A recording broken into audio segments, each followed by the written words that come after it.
All right, ladies and gentlemen, this is John Wayne. We are working on the communications breakdown training, and this section is going to be about written communication. This is a 100-part video training course on communications. If you follow us on John Wayne Government Contracts YouTube channel or GrowMyBusinessQuick.com YouTube channel, you'll get access to these videos. We're going to post 1 to 2 every week for the next 50 weeks.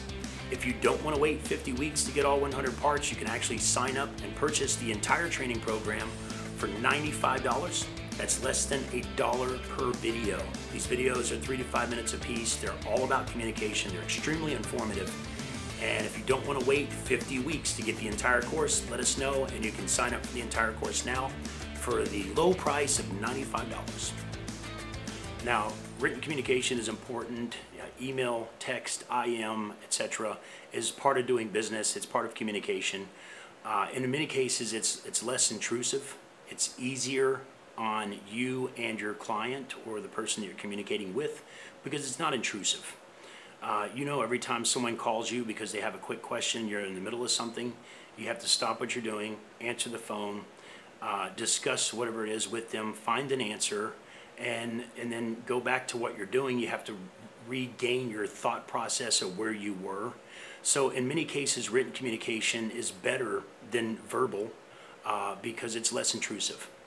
But there's also a bigger chance of miscommunication in written because you can't give those little nuances. You can't use physical, emotional, you know, you can say something like, "Where are you at?"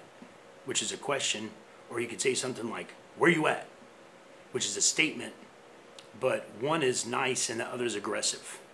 So written communication can be beneficial if it's used in the right ways, because again, it is less intrusive, but it tends to be more confusing and more construed.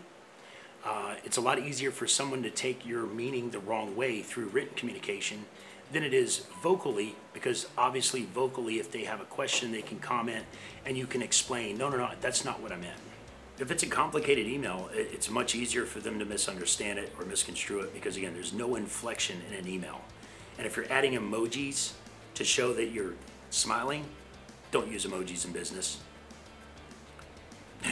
Don't use emojis in business. Don't use emojis in business.